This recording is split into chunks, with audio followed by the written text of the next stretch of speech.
د ماشوم اړوند اداري کارونه یا بیروکراسي.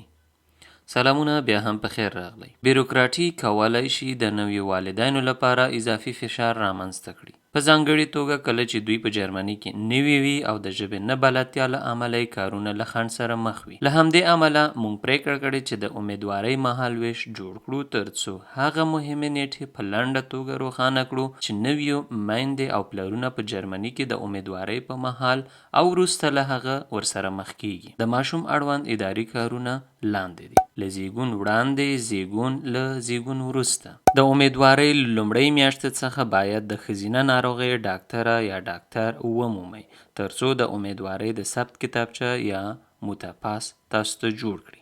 د زیږون څخه 7 اونۍ مخکې د خپل کار له ګمارونکي څخه د والدینو رخصتي یا الټرنساید لپاره غوښتنه وکړئ. مور او پلار د رخصتیو پیل. د مور او پلار رخصتي له زیږون څخه 8 اونۍ وروسته پیل کیږي او په قانوني ډول والدین تر 3 کلونو پورې د رخصتي حق لري. د مورولۍ پیسې 8 اونۍ وروسته له زیږون څخه پای ته رسیږي. د زیږون څخه وروسته په لومړیو 3 میاشتو کې د والدینو د پیسو یا د الټرنګیل لپاره غوښتنه وکړئ. د زیږون څخه وروسته په لومړیو 4 میاشتو کې د ماشوم د پیسو یا کینډرګیل لپاره هم غوښتنه وکړئ. دا و د دې برخې اړوند معلومات. تر بیا ښې چارې.